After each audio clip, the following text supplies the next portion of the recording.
আজকের দিনটা এত ব্যস্ত, আমাদের বাড়ির হচ্ছে একদম সবচেয়ে ছোট মেম্বার থেকে শুরু করে একদম বয়োজ্যেষ্ঠ মানুষ পর্যন্ত আজকে যার যার কাজে মহাব্যস্ত, একদম মহাব্যস্ত। কারো দিকে হচ্ছে কারো তাকানোর মতো সময় নাই।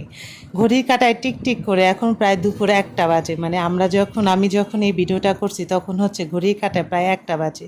তখন হচ্ছে দুপুরে রান্না বান্না করতে গেছি, তার মধ্যে ইস্তাকে দাদিমা আলু বেগুন দিয়ে হচ্ছে একটা ইলিশ মাছের তরকারি রান্না করে রাখছে, যাতে হচ্ছে ভাতটা হওয়ার পরে চটজলদি ইস্তাকে দাদু আসলে খেতে দিতে পারি। তো আজকে হচ্ছে ইস্তাকের দাদিমা সারা মাসের হচ্ছে মাছের বাজার করছে, আমাদেরকে হচ্ছে সারা মাসের মাছের বাজারটা একবারেই করে। তবে বাড়ির উপরে যদি সেরকম বুঝছই বা ভালো পছন্দের মাছ আসে তখন আবার বাড়ির উপর থেকে নিয়ে ওই দিনে আবার কেটে কুটে হচ্ছে আমরা খাই। তাজা মাছের কিন্তু টেস্টই আলাদা। তো যেদিন একটু মাছের বাজার করে সেই দিন কিন্তু আমাদের রান্নাবান্না একটু বেশ দেরি হয়ে যায়।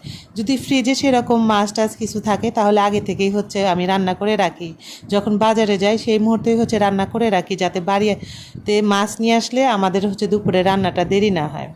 আর যদি হচ্ছে বা ফ্রিজে সেরকম কোনো কিছু না থাকে সেদিন আমাদের দেখা যায় যে রান্না একটু লেট হয়, কিন্তু খাবার দেওয়াটা কিন্তু ঠিক টাইম মতোই হয়ে যায়। তো অনেক রকমের হচ্ছে মাছ নিয়ে আসছিলো, কেটে কুটে হচ্ছে ধুয়ে ফ্রিজে রাখা হয়েছে। তাকে দাদিমাই হচ্ছে ধুয়ে টুয়ে হচ্ছে পলি করে রাখছিল, আমি সেইগুলো হচ্ছে ফ্রিজে রাখছি। আর কিছু ছোট মাছ আনছিল সেগুলো তো আর কেটে দেয় না, ইদানিং দেখতেছি কই মাছটাও হচ্ছে বাজার থেকে কেটে দেয় না, অমনি হচ্ছে আস্ত তাই তাজা তা দিয়ে দেয়। যাই হোক, এইখানে হচ্ছে 12 মিশালি আমার খুব খুব পছন্দের হচ্ছে নদীর এই ছোটো মাছগুলো খেতে যে আমার কি ভালো লাগে। আর যে কোনো ছোটো মাছ কিন্তু হাতে মেখে রান্না করলে বেশি মজা লাগে।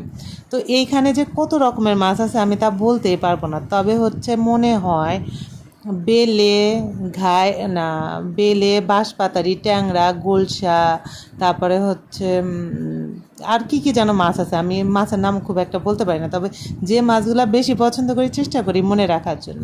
তো ইস্তাকে দাদিমা তো আগেই হচ্ছে আলু বেগুন দিয়ে একটা ইলিশ মাছের তরকারি রান্না করে রাখছে, আর একটা হচ্ছে লেজ রাখছে, যেহেতু আমার ছেলেটা ইলিশ মাছের চাকাও খেতে পছন্দ করে না, মাথা তো খাবেই না। তো এইখানে হচ্ছে একটা ইলিশ মাছ ওর জন্য ভাজি করব, তো আগে দিলাম হচ্ছে রসুন বাটা। রসুন বাটা দিয়ে কিন্তু ইলিশ মাছ ভাজি বা ইলিশ মাছ না, যে কোনো মাছ ভাজি করলে কিন্তু খুব ভালো লাগে। আর হরেক রকম মাছের মধ্যে এই দেশি পুঁটিগুলা ছিল। অনেক দিন পরে হচ্ছে এই বড় বড় সাইজের হচ্ছে দেশি পুঁটি মাছ দেখলাম, মানে হরেক রকম মাছের মধ্যে এত বড় দেশি পুঁটি পাওয়াই যায় না। তো আমি আবার ভাবলাম যে ঠিক আছে, এই মাছগুলা কাঁচামরিচ পেঁয়াজ দিয়ে না মেখে রান্না করে আমি এই মাছগুলা হচ্ছে ভাজি করি। তো মাখানোর পরে দেখলাম যে দেখি আমার তরকারি কী অবস্থা, দেখলাম টক বক করে হচ্ছে ফুটতেছে, আর এত সুন্দর স্মেল আসতেছে কি বলবো আপনাদের, তো হচ্ছে স্মেলটা আমি শোকাইতে পারতেছি না।